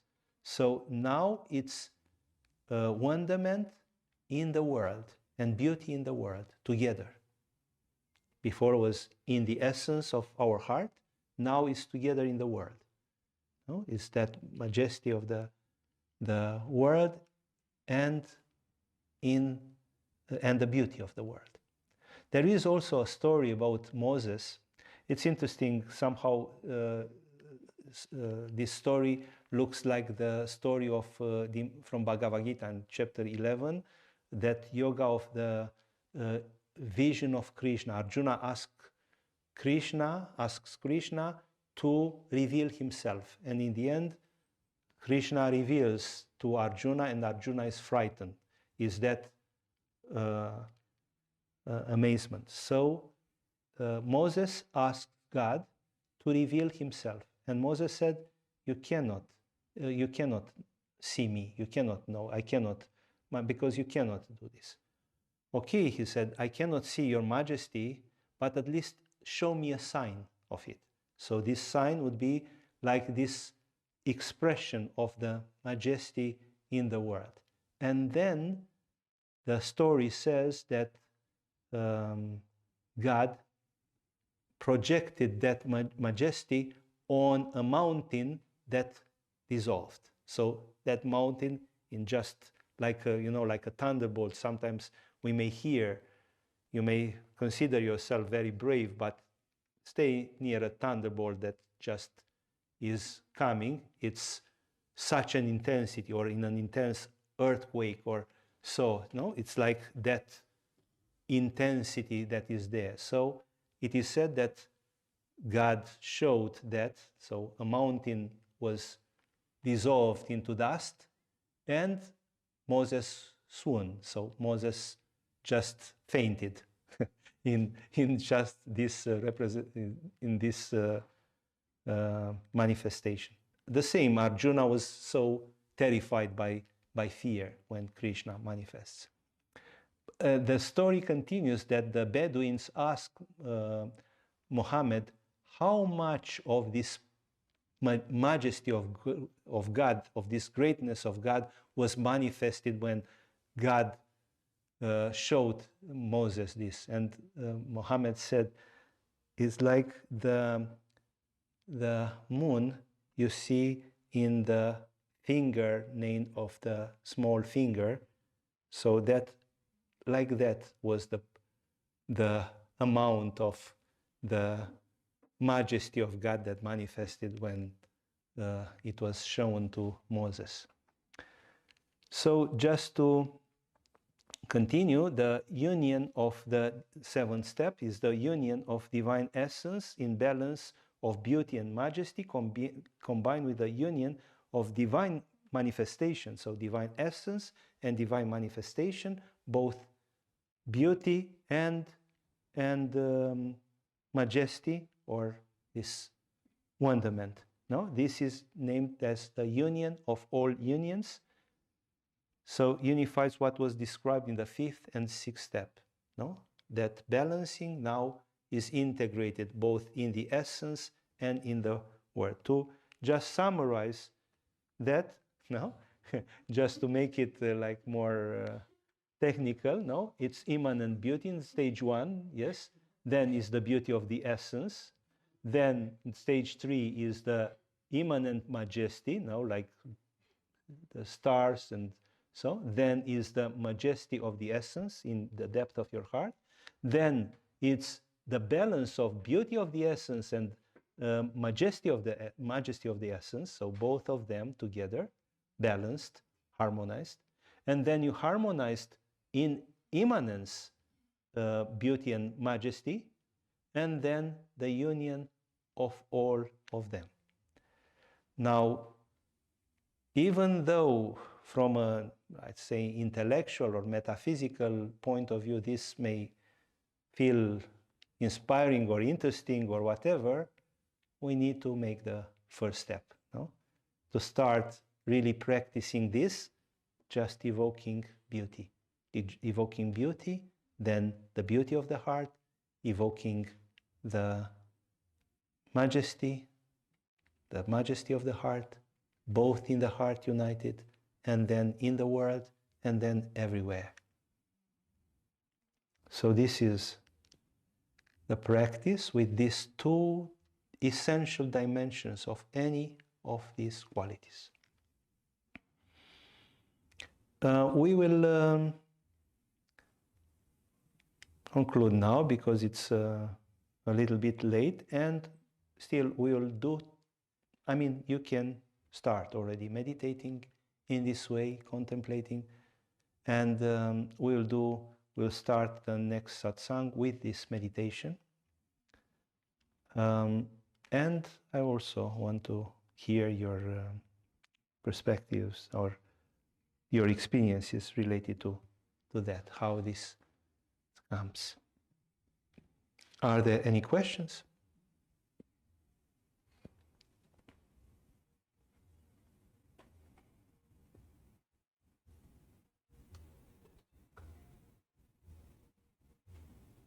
Yeah, I do hope that this can be an inspiration, no? Evocation of these divine qualities and how we can see the world through that, and how we prepare our heart to see. If there are no questions, we will conclude just with a short moment of centeredness in the heart, evoking beauty and majesty together.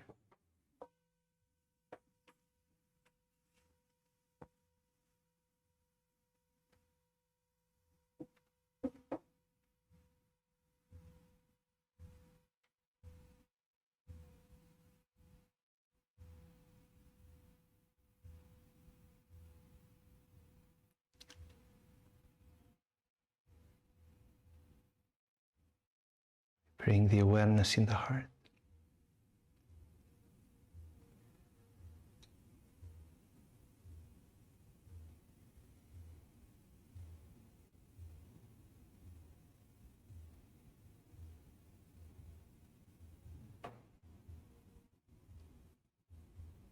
The openness of the heart to beauty.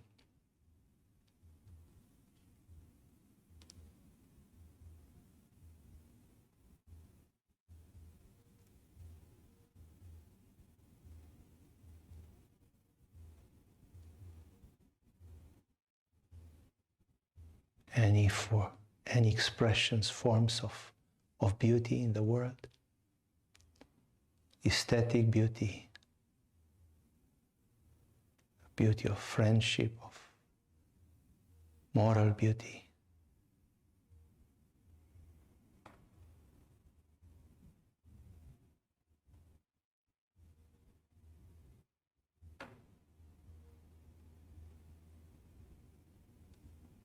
And the beauty of the heart beyond any form, reason, object.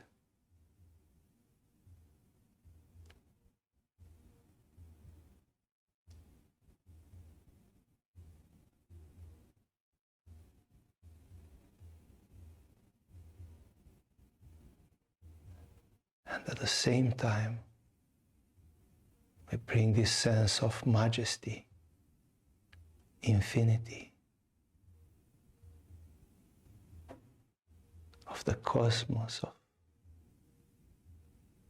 so many phenomena.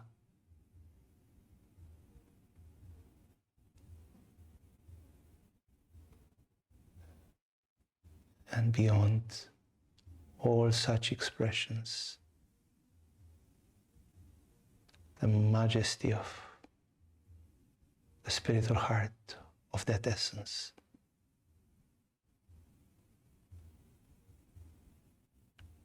The absolute majesty.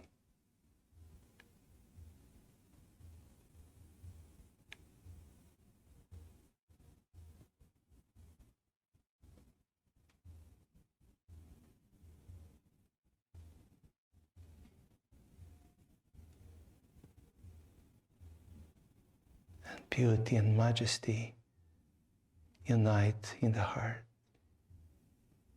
in that essence. The majesty of beauty, the beauty of majesty.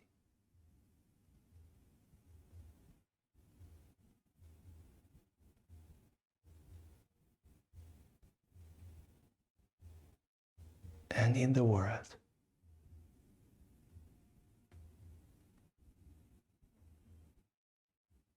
in any expression, the majesty of beauty, the beauty of majesty.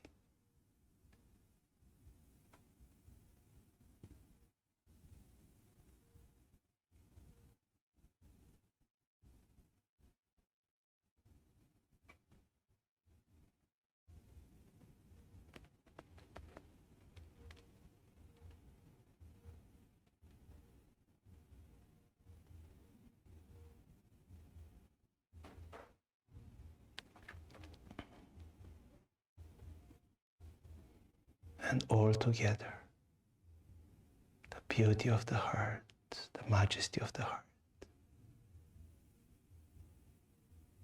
of the essence, the beauty of the world, the majesty of the world.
Keeping the awareness of the heart,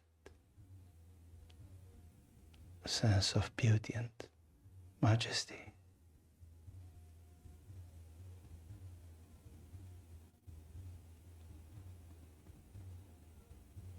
To be deepened all our life. We conclude our satsang.